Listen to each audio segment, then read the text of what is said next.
powerhouse in East Africa, what lessons can Kenya learn from the continent leader, which is South Africa?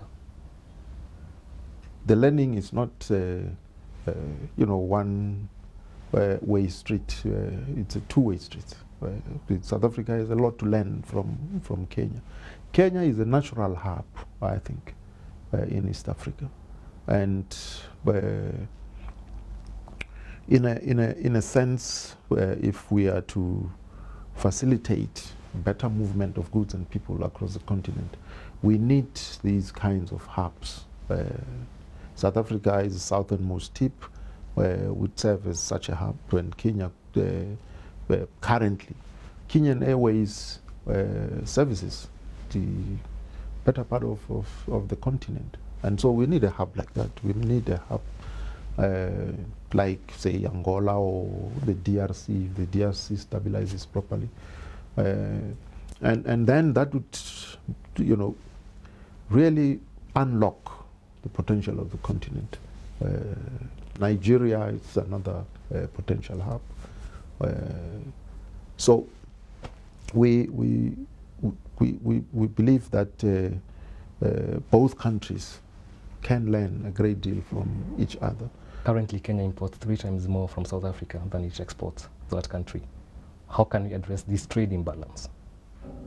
Yes, the issue really, the point is to identify those investment outlets that are catalytic in nature, because by addressing them, we open up, as I said, new vistas of opportunities, and also by removing impediments from the movements of goods into the broader market within the continent.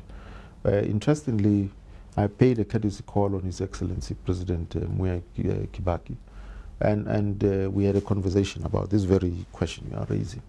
And he says, well, in the real world, there is no balanced trade.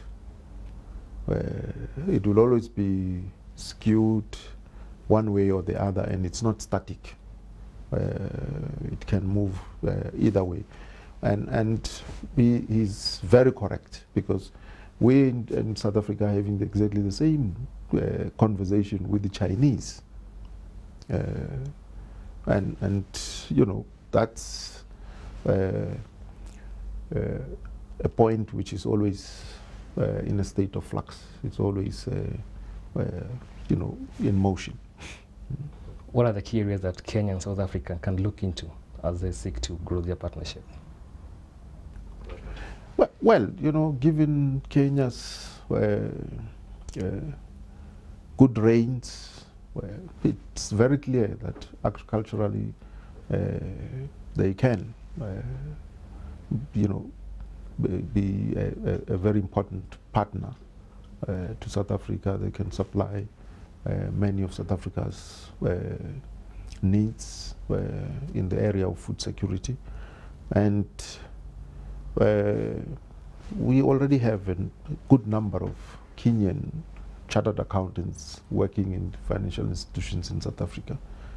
So in the area of education, Kenya is streets ahead of South Africa, because we have serious weaknesses in basic education.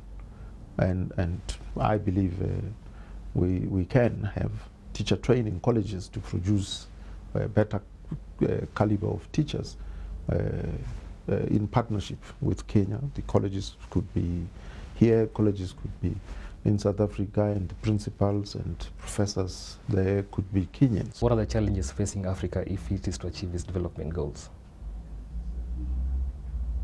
Firstly, it's a question of political stability. We need stability across the continent because political stability is a precondition for economic development. Once there's conflict and strife, time, effort, resources are diverted from addressing the real needs of the people. And therefore, that's the first step that we need to take. We are happy that by and large, the better part of the continent is politically stable.